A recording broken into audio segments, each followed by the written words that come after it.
let's create a fake bruise. So let's pretend that you punched me right into the arm.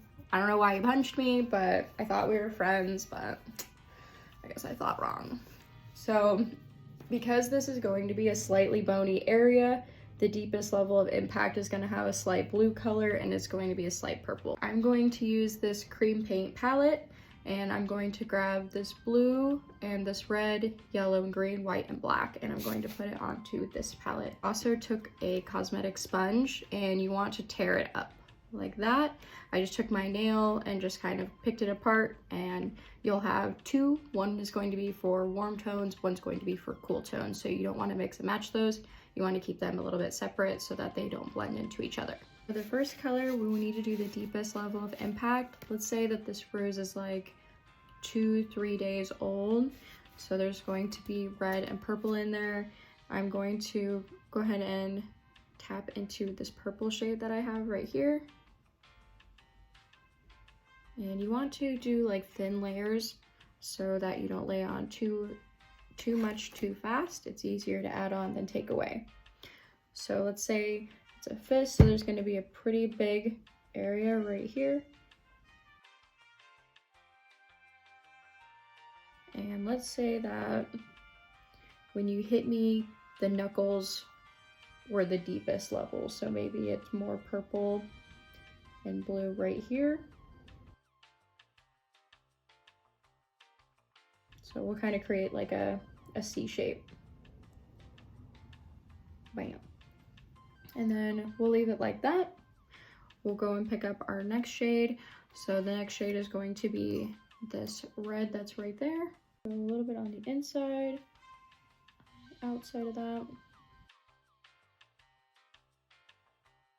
Just continuing to dip back into that red just to build up that color. Because I want some areas to appear a little bit darker than others.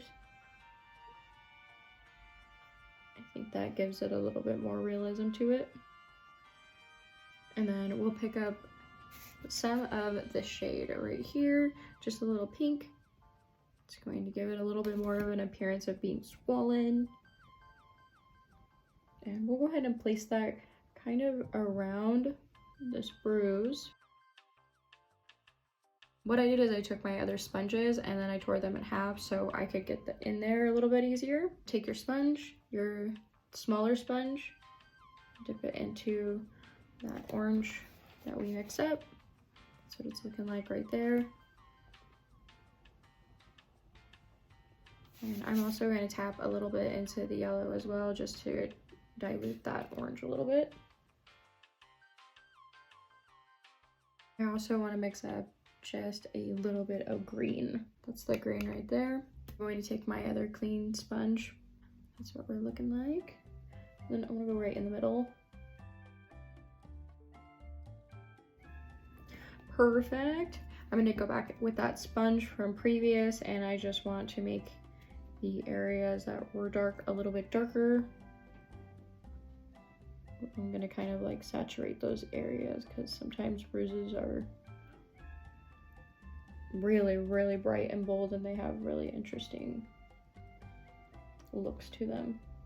Now we will set it down. I'm gonna use Mayron's Color Set Powder. It's just a translucent powder to set it. Dip my sponge into the powder and just make sure that it is completely coated.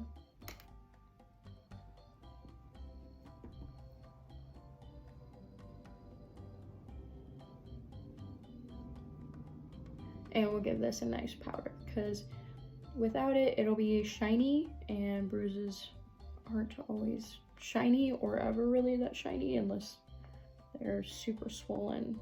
And sometimes it can be shiny. But for this, we're gonna mattify that. Wipe it away. And sometimes you can see a little bit of the powder left over, so you're just gonna go ahead and take a setting spray. I have the Ben Nye Final Setting Spray, and I'm just gonna give that a nice little spritz. Bam. We'll let that dry down. And here is our bruise that you gave to me. You gave me this gift. What do we think, you guys?